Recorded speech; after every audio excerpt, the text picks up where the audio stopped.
فرض نمازوں کے بعد سب سے افضل نماز ہے. اور ناظرین یہ خاص دعاؤں کی قبولیت کا وقت ہے. اللہ اکبر. تہجد پڑھ کے جو دعا مانگنے کا مزہ آتا ہے، اور اللہ کرے ہم ایسی دعائیں مانگنے والے بن جائیں کہ میں جانوں میرا رب جانے. اللہ اکیلے میں جا نماز بچھائیں، رات کا پہر ہو، ہاتھ اٹھیں اور آنسو بہیں، یقین کریے وہ وقت ہے آپ جو مانگیں گے عطا کیا جائے. اللہ. اور نبی پاک بھی رات کو اٹھ کر دعائیں مانگتے گر گڑاتے. اگر آپ بھی چاہتے نا آپ کی دعائیں قبول ہوں، کئی لوگ کہتے ہیں، ملتے بھی ہیں، حضرت دعا قبول نہیں ہوتی. کعبے کے سامنے بھی دعا کی ہم نے، مدینے میں بھی دعا کی، فلاں جگہ بھی دعا کرائی، دعا قبول نہیں ہوتی. چیک کیجئے روزی حلال ہے یا حرام ہے. اللہ سے باتیں کیا کرو. یہ کمال ہے. یقین بتاؤں آپ کو، دنیا میں بڑے آدمی سے بات کرنے کا موقع نہیں ملتا. ٹائم پہلے لینا پڑتا ہے. اول تو ٹائم ہی نہیں ملتا، مل بھی جائے تو کسی سیکرٹری کے تھرو ٹائم ملتا ہے. وہ پہلے ہی بتا دیتا ہے صاحب بہت بیزی ہیں، 5 منٹ سے زیادہ بات نہیں کر سکتے. اتنا مشکل ہے دنیا میں بڑے لوگوں سے بات کرنا. مگر میں بتاتا ہوں جس نے کائنات بنائی ہے اس سے بات کرنا کتنا آسان ہے.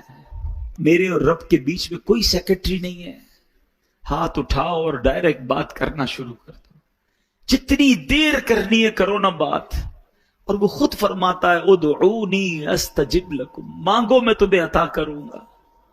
وہ دینے کے لیے تیار ہے. ہم پکارتے، ہمیں جلدی اتنی ہے، ہمیں اس کے گھر میں چین ہی نہیں آ رہا. ارے 2 رکعت نفل پڑھ لی، کبھی تسبیح پڑھ لی، سب چلے گئے تو کونے میں اللہ سے باتیں شروع کر دی.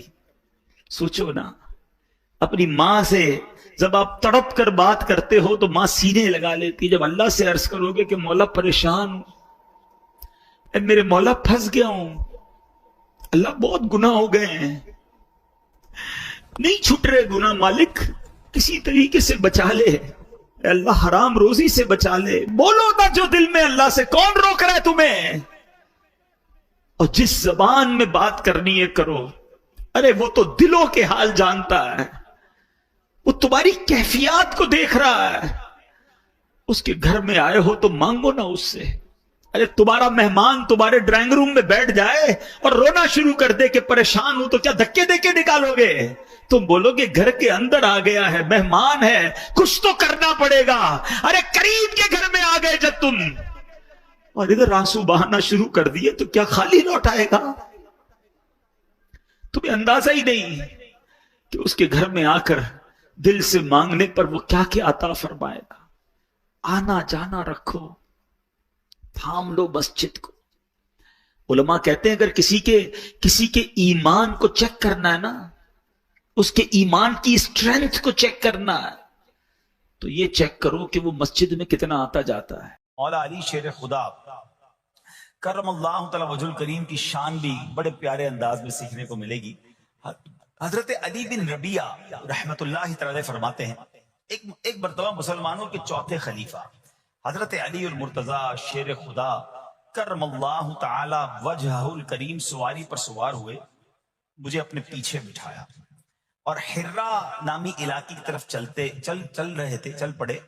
چلتے چلتے آپ نے آسمان کی طرف نظر اٹھایا اور پھر پڑھا، اے اللہ پاک میرے گناہ بخش دے، بے شک تیرے سوا کوئی گناہوں کو بخشنے والا نہیں ہے. کیسی پیاری التجا ہے، تو نہیں بخشنا یا اللہ، تیرے سوا کون ہے؟ تیرے سوا گناہوں کو بخشنے والا کوئی نہیں ہے. حضرت علی بن ربیعہ فرماتے ہیں یہ پڑھنے کے بعد مولا علی شیر خدا میری طرف دیکھے اور مسکرائے. مجھے بڑی حیرانی ہوئی. میں نے پوچھا کہ اے امیر المومنین، آپ نے پہلے استغفار کیا، اپنے گناہوں کی معافی مانگی، پھر آپ میری طرف دیکھ کر مسکرائے، اس میں راز کیا ہے؟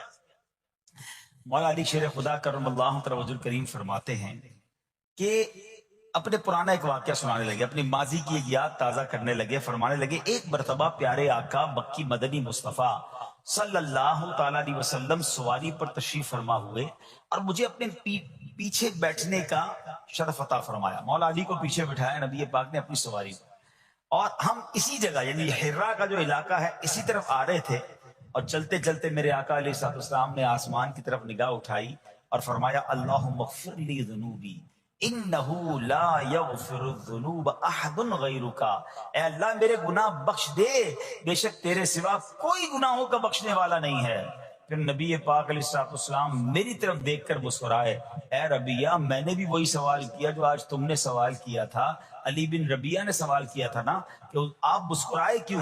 نبی پاک علیہ الصلوۃ والسلام سے مولا علی نے سوال کیا کہ حضور آپ نے پہلے استغفار کیا پھر آپ مسکرائے، تو نبی پاک علیہ الصلوۃ والسلام نے فرمایا اے علی، جب بندہ اللہ پاک سے گناہوں کی معافی مانگتا ہے اللہ پاک اس بندے سے خوش ہو کر مسکراتا ہے، بس اللہ پاک کے اسی مسکرانے کی وجہ سے میں مسکرایا ہوں۔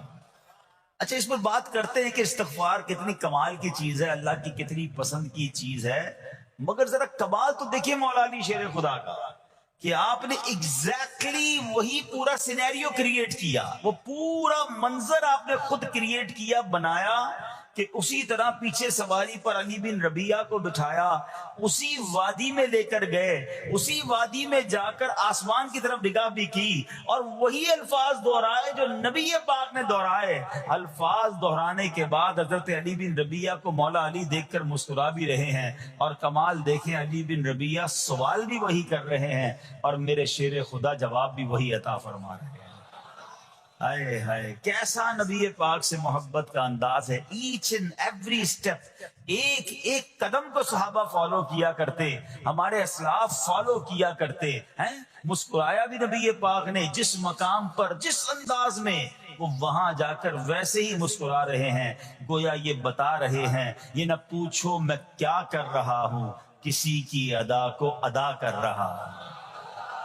ایک صحابہ کرام پتہ ہے مقامات ڈھونڈا کرتے تھے کہ کہاں کہاں میرے آقا نے نمازیں ادا کی، کہاں قیام کیا، سفر میں کہاں پڑاؤ ڈالا، ہم بھی ایگزیکٹلی اسی طریقے سے سفر کریں، وہیں پڑاؤ ڈالیں، وہیں نوافل ادا کریں۔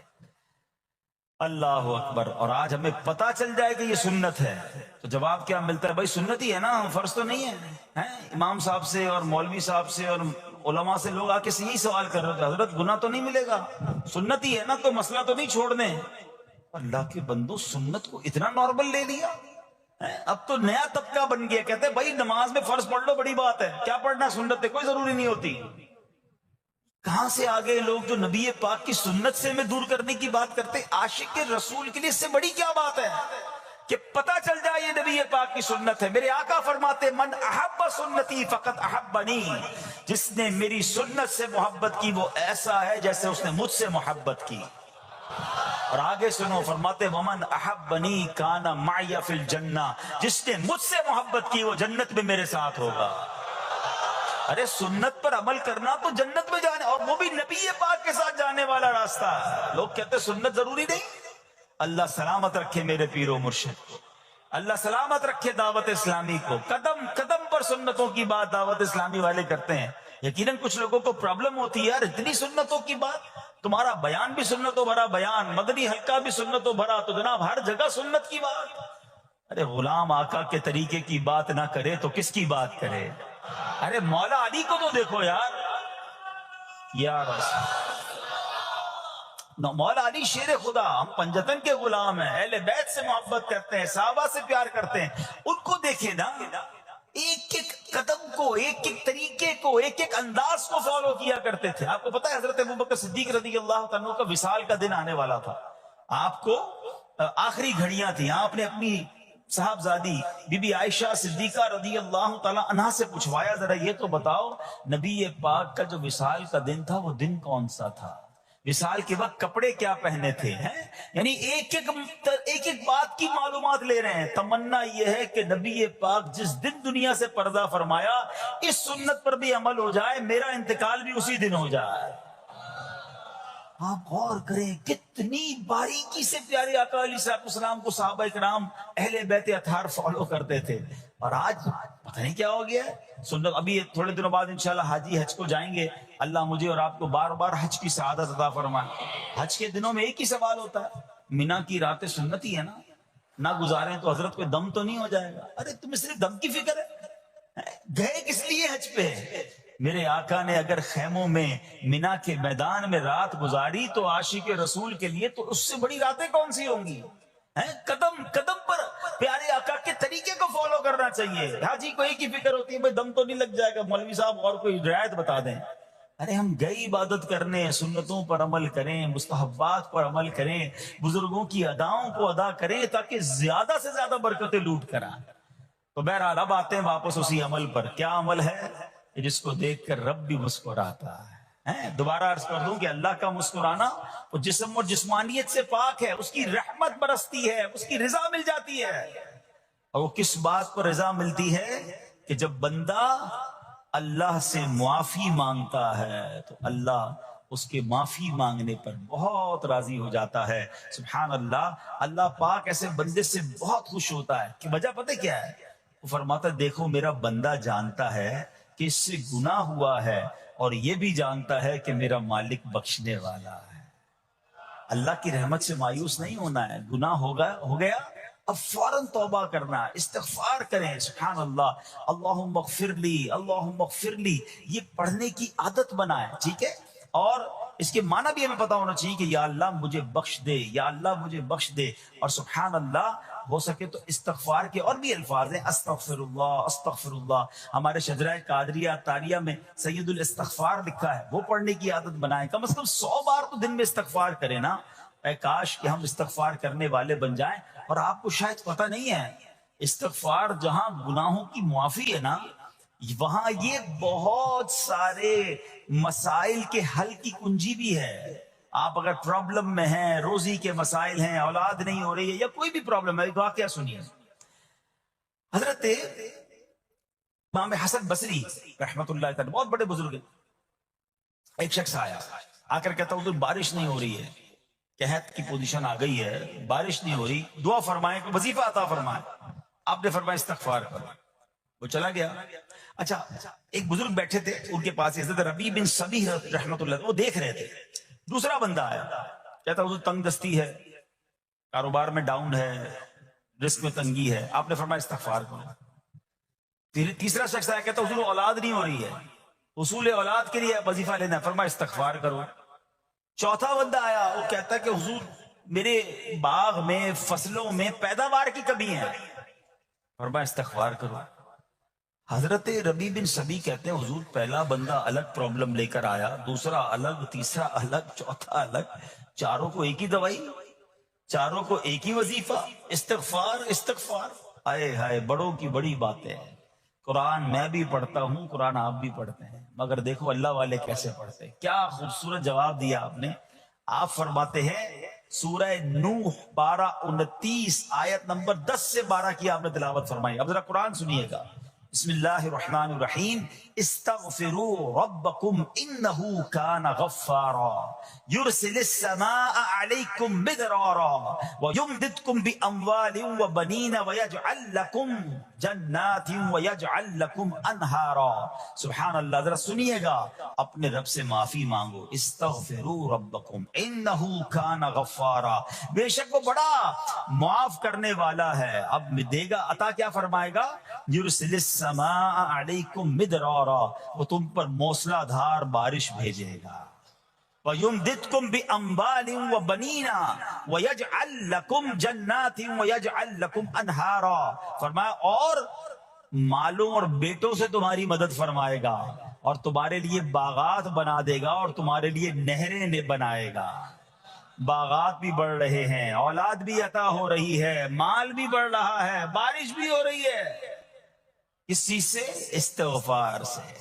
تو استغفار یہ آپ کے بہت سارے پرابلمز کا حل ہے، مسائل کا حل ہے۔ بس اپنی زبان استغفار سے تر رکھے۔ اچھا، پھر اس میں تھوڑی سی شرمندگی بھی ہو، ایسا نہیں کہ استغفار بھی ہو رہا ہے اور دماغ کہیں اور ہے، مسکرا بھی رہے ہیں، ہنس بھی رہے ہیں، اور استغفر اللہ، کسی سے معافی مانگتے ہوئے ہنستا ہے کیا بندہ؟ استغفر اللہ ربی من کل ذنب واتوب الیہ، یا اللہ میں اپنے سارے گناہوں سے تجھ سے معافی مانگ رہا ہوں۔ بہت سارے استغفار کے سیکھ ہیں، استغفر اللہ العظیم من کل ذنب عظیم، اے اللہ میں تجھ سے استغفار کرتا ہوں، وہ رب جو بہت عظیم ہے، اپنے سارے بڑے گناہوں سے میں استغفار کرتا ہوں۔ الگ الگ سیغوں سے اللہ کی بارگاہ میں استغفار کریں۔ ہو سکے تو کبھی گناہ یاد آئیں تو آنسو بھی بہ رہے ہوں، مگر یہ استغفار اللہ کو بڑا پسند ہے، معافی رب کو بہت پسند ہے۔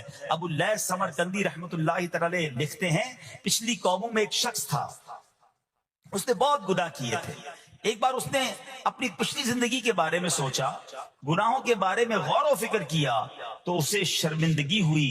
اس نے نادم و شرمندہ ہو کر 3 مرتبہ کہا اللہم غفرانک، اللہم غفرانک، اللہم غفرانک. اے اللہ تیری بخشش، اے اللہ تیری بخشش، اے اللہ پاک تیری بخشش. اسی لمحے اس کو موت آ گئی اور اللہ پاک نے اس کی بخشش فرما دی. آئیے ہم بھی پڑھ لیتے اللہم غفرانک، اللہم غفرانک، اللہم غفرانک. استغفار کرنا، توبہ کرنا، گناہ یاد کر کے شرمندہ ہونا، یہ اللہ کو کتنا پسند ہے. ایک سبحان اللہ، اس کے بارے میں چند برکتیں آپ کو بیان کرتا ہوں. بڑی عظیم برکت یہ ہے کہ اس کی بدولت بندے کا تنگی اور غم دور ہو جاتا ہے. حدیث پاک میں ہے جو ہمیشہ استغفار کرتا رہے اللہ پاک اس کے لیے ہر تنگی سے نکلنے کا راستہ بناتا ہے، ہر فکر و غم سے اسے خلاصی عطا فرماتا ہے. اس کی ایک برکت یہ بھی ہے کہ ایسے بندے کو اللہ پاک غیب سے رزق عطا فرماتا ہے. حدیث پاک میں ہے استغفار کرنے والے کو اللہ وہاں سے رزق عطا فرماتا ہے جہاں اس کا گمان بھی نہیں ہوتا ہے. اتنی مہنگائی ہے، اتنی مشکلیں ہیں، اتنی تنگی ہے، لوگ قرضے میں ہیں، کبھی ادھر جاتے ہو کبھی ادھر جاتے ہو. ارے بھائی سب کے پاس جاتے ہو، رب کے پاس کیوں نہیں جاتے؟ استغفار کرنا شروع کر دو، فرمایا ادھر سے روزی دے گا جہاں تمہارا گمان بھی نہیں جائے گا. اس کی برکت سے اللہ پاک دلوں کے زنگ کو دور فرماتا ہے. آئیے پیارے اسلامی بھائیوں، اللہ کو معافی مانگنا، دل سے پکارنا کتنا پسند ہے. میں آپ کو ایک بہت ہی خوبصورت واقعہ بتاتا ہوں، اور یہ واقعہ ہے حضرت موسیٰ علیہ نبینا علیہ السلام کا. اللہ پاک نے حضرت موسیٰ علیہ نبینا علیہ السلام نے ایک بار اپنی مناجات میں عرض کیا یا اللہ یا رب. اللہ پاک کی طرف سے جواب آیا لبیک یا موسیٰ. آپ نے عرض کی یا اللہ تو میرا مالک ہے، تو تو خالق ہے، میں تو تیرا بندہ ہوں. ارشاد ہوا مجھے یہ پسند ہے کہ جب مجھے کوئی میرا بندہ یا رب پکارے تو میں اسے لبیک کہہ کر جواب. اللہ فرما رہا ہے. حضرت موسیٰ نے عرض کی یا رب کیا یہ ہر مطیع بندے کے لیے ہے؟ کیا ہر نیک آدمی کے لیے ایسا ہے کہ جب تجھے وہ پکارے تو لبیک فرماتا ہے؟ سنو، اللہ فرماتا ہے ہاں، بلکہ ہر گناہگار بندے کے لیے بھی ہے. تو حضرت موسیٰ نے عرض کی یا اللہ فرما بردار تو تیری اطاعت کرتا ہے، وہ بات تو سمجھ آ رہی ہے، گناہگار پر یہ کرم کس وجہ سے؟ اے ہائے، سنو میرے رب کیسا کریم ہے. فرماتا ہے اے موسیٰ اگر میں بھلائی کرنے والے کو اس کی بھلائی کا بدلہ دوں اور برائی کرنے والے پر اس کی برائی کی وجہ سے احسان نہ کروں تو میرا جود و کرم کہاں جائے گا؟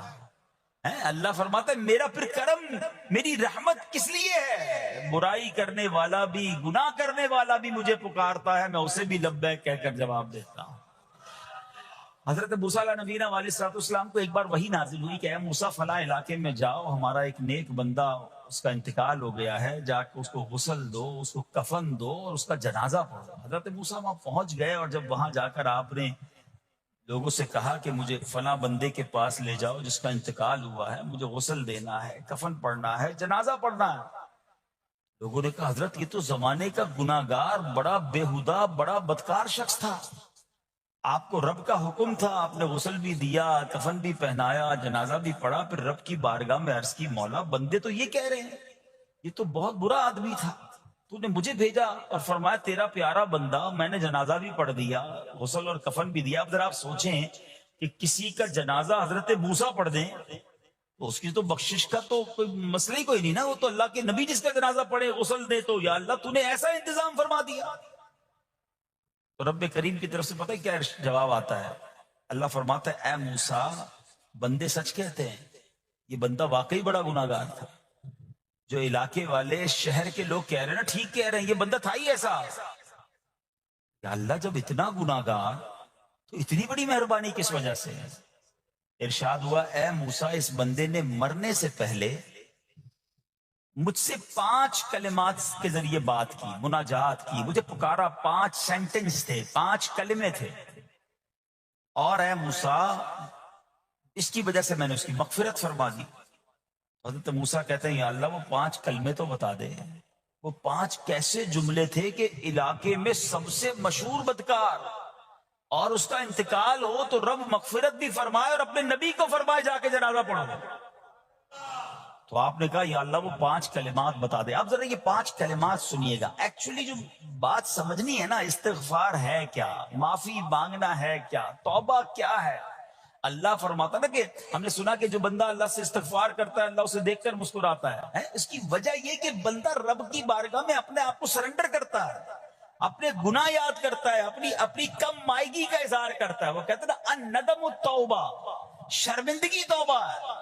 شرمندہ ہو جائے نا انسان. دنیا میں پتہ کیا معاملہ ہے، ہم کسی عدالت میں جا کر کہہ دیں ہم نے جرم کیا ہے، اقبال جرم، ٹھیک ہے، تو کیا ہوتا ہے، جج کہتا ہے پھر اس کو گرفتار کرو اور سزا سناؤ. بندہ خود ہی مان رہا ہے، گواہوں کی ضرورت کیا ہے. دنیا کی عدالت میں اقبال جرم پر سزا ملتی ہے. میرے رب کی رحمت کی عدالت دیکھو، بندہ وہاں جا کر اقبال جرم کر لے، شرمندہ ہو جائے، معافی مانگ لے، اللہ اس کے سارے گناہ معاف فرما دیتا ہے. یہ فرق ہے دنیا والوں میں اور رب کی عدالت میں. سبحان اللہ. وہ حضرت موسیٰ کہتے ہیں یا اللہ وہ 5 کلمے بتا، اور بتائے گئے تو وہ 5 کلمے سنیے گا ذرا. وہ بندہ کہتا ہے مرنے سے پہلے اے رب تو جانتا ہے میں نیکوں سے محبت کرتا ہوں اگرچہ خود نیک نہیں ہوں. یا رب تو جانتا ہے میں فاسقوں سے بغض رکھتا ہوں اگرچہ میں خود فاسق ہوں. سمجھ رہے ہیں بات؟ اے اللہ نیکوں سے پیار کرتا ہوں، مجھے پتا ہے میں خود نیک نہیں ہوں. میں گناہ گاروں سے نفرت کرتا ہوں حالانکہ میں خود بھی گناہ گار ہوں. کہیں بھی اپنی بڑائی نہیں ہے، میں گناہ گار، میں بدکار، مگر اللہ میں پیار کرتا ہوں نیک لوگوں سے. تیسرا جملہ کیا تھا، یا رب اگر مجھے معلوم ہو جائے کہ میرے جنت میں داخل ہونے سے تیری ملکیت میں کوئی کمی آ جائے گی تو اے اللہ میں تجھ سے پھر جنت کا سوال کرنا چھوڑ دوں گا. مجھے یہ پتا ہے یا اللہ تو نے مجھے جنت میں داخل کیا نا، تیری جنت میں کوئی کمی نہیں آئے گی، بہت بڑی ہے، اب مجھے داخل بھی کرنے سے تیرا کچھ نہیں جائے گا. اگر کچھ جاتا ہوتا تو یا اللہ میں جنت تیرے سے مانگنا چھوڑ دیتا. چوتھا جملہ کیا ہے، اے رب اگر مجھے معلوم ہو جائے کہ مجھے جہنم میں داخل کرنے سے تیری ملکیت میں اضافہ ہو جائے گا تو میں پھر جہنم سے پناہ نہیں مانگوں گا. یعنی اگر تو تیرے ملک میں تیری شان میں اضافہ ہو رہا ہے مجھے جہنم میں ڈالنے سے، پھر تو میں نہیں کہوں گا تجھے کہ جہنم سے نکال.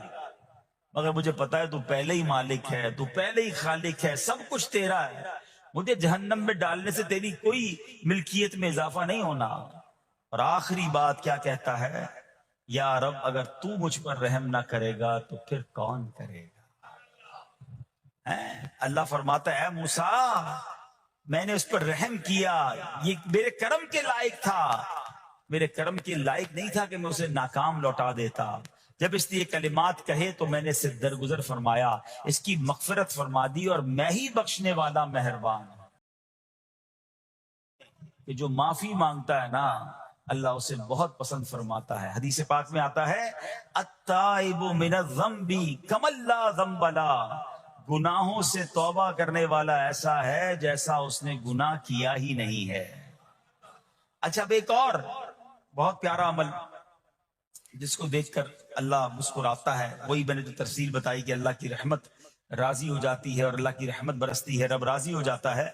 نبی پاک علیہ الصلوۃ والسلام نے فرمایا 3 بندے ہیں اللہ پاک انہیں دیکھ کر مسکراتا اور کیا ہوتا ہے، فرمایا اور بہت خوش ہوتا ہے. اب وہ 3 بندے کون سے ہیں چیک کر لیں ہم ان میں ہیں کہ نہیں. فرمایا نمبر 1 وہ بندہ جو رات کو اٹھے، بستر چھوڑے، اچھی طرح وضو کرے، پھر نماز پڑھنے کھڑا ہو جائے، اسے دیکھ کر اللہ پاک فرشتوں سے فرماتا ہے اے فرشتوں بتاؤ میرے بندے کو نیکی پر کس نے اکسایا ہے. فرشتے عرض کرتے ہیں مولا تو بہتر جانتا ہے. اللہ پاک فرماتا ہے ہاں میں جانتا ہوں مگر تم مجھے بتاؤ. فرشتے عرض کرتے ہیں اے مالک کریم تو نے اسے ایک چیز یعنی جہنم کا خوف دیا ہے، یہ اس سے ڈرتا ہے. اے اللہ تو نے ان کو ایک چیز جنت کی امید دلائی ہے، یہ اس کی امید رکھتا ہے. اے اللہ یہی خوف اور امید ہے جس نے اسے رات کی نیند قربان کر کے تیرے حضور کھڑے ہونے پر ابھارا ہے. اب اللہ پاک فرماتا ہے اے فرشتوں گواہ ہو جاؤ, یہ جس چیز سے ڈرتا ہے یعنی جہنم سے ڈرتا ہے, میں نے اپنے اس بندے کو اس سے امن بخشا, اور جس کی امید رکھتا ہے یعنی جنت کی, میں نے جنت اس پر واجب کر دی. رات اٹھ کر جب دنیا سوئی ہو, بندہ اٹھ کر تہجد کی نماز ادا کرے, اللہ کی بارگاہ میں آنسو بہائے, اللہ فرشتوں کے سامنے گویا فخر فرماتا. دوسرے نمبر پر سنو, فرما دوسرا وہ شخص جو حق و باطل کی لڑائی میں شریک ہوا, ثابت قدم رہا یہاں تک کہ شہید ہو گیا, یا اللہ پاک نے اسے فتح عطا فرمائی, اللہ اس بندے کو دیکھ کر بھی مسکراتا ہے. جہاد کرنے والے مجاہدین یا تو شہید ہو جائیں یا غازی ہو کر لوٹے اللہ کی رضا کے لیے, اللہ کی رحمت ان پر بھی چھما چھم برستی ہے. اور تیسرے نمبر پر فرمایا تیسرا وہ بندہ جو رات کو سفر کرتا ہے, یہاں تک کہ رات کے آخری حصے میں جب کہیں ٹھہرتا ہے تو اس کے ساتھ والے سو جاتے ہیں, مگر وہ کھڑا ہو کر نماز پڑھنے لگتا ہے, اس بندے کو دیکھ کر بھی اللہ پاک مسکراتا ہے. اجتماعی عبادت کے بڑے فائدے ہیں. اجتماع میں آنا, محفل میں آنا, دعا میں شرکت کرنا بہت اچھی بات ہے, مگر اپنی عادت ایسے بھی بنائیں کہ کچھ عبادتیں ایسی کریں کہ میں جانوں اور رب جانے. یہ جو رات اٹھ کر دعا کا لطف ہے, رات اٹھ کر جو نماز پڑھنے کا لطف ہے نا, جب ساری دنیا سو رہی ہے اور بندہ اپنے رب کی بارگاہ میں حاضر ہے. علماء کہتے ہیں دن کے نوافل کے مقابلے میں رات کے نوافل افضل ہیں, کیونکہ رات سکون ہوتا ہے, رات رکت قلبی ملتی ہے. سبحان اللہ, رحمت الہی چھما چھم برستی ہے. ہمیں کیا کرنا ہے کہ رات تہجد کی نماز کی عادت ڈالے. رمضان میں بن گئی تھی نا, سحری کے لیے اٹھتے تھے تو لوگ تہجد پڑھتے تھے. اللہ کرے کہ یہ عادت بن جائے. کبھی کبھی, اگر ہر روز نہیں ہو سکتا کم از کم کبھی کبھی کریں. اچھا اگر ایسی کوئی عبادت ہو بھی جائے نا تو پھر سب کو بتائیں نا کہ رات اٹھا تھا تو جناب دعائیں بھی کی تو آنسو بھی بہائے. نہیں, کبھی کبھی ایسا کیا کرو کہ میں جانوں اور رب جانے, اللہ سے باتیں کیا کرو. میں آپ کو صحیح بتاؤں, آپ مجھے ایک بات بتائیں, یہ تو آپ نے سن بھی لیا کہ اللہ کی رحمت کس قدر برستی ہے اس پر.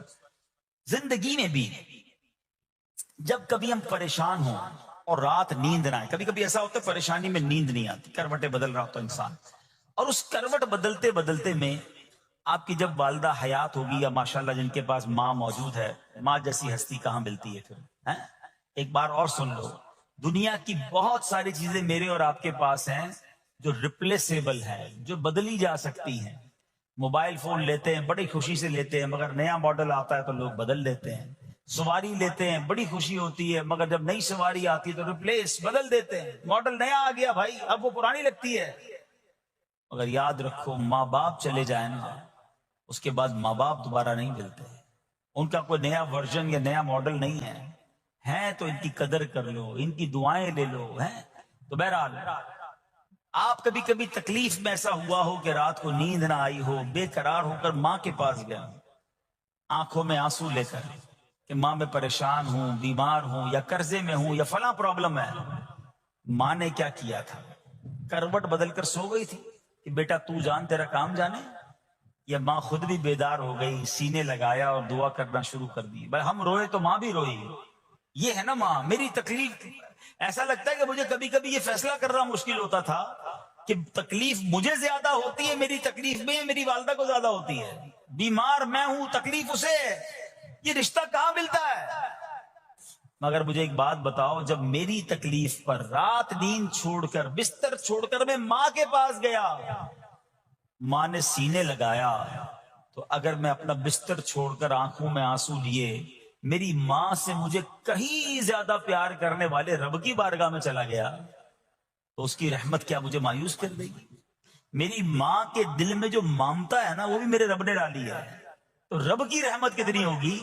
تو کبھی کبھی اللہ کی بارگاہ میں رات کے اس پہر حاضر ہوا کرو. جو پرابلم ہے آپ کی, جو مشکل ہے آپ کی, آپ یقین کریں, آپ اللہ کی بارگاہ میں تہجد کے وقت رات کے آخری پہر آنسو بہائیں, دعائیں کریں, نوافل پڑھیں, پھر دیکھیں آپ کے دل کو تسلی کیسے ہوتی ہے. آپ کا ایمان تازہ ہو جائے گا, اور آپ نے دیکھا کہ ایسے وقت عبادت کرنے والوں سے رب کتنا راضی ہوتا ہے. اللہ کرے یہ بات ہمیں سمجھ آ جائے.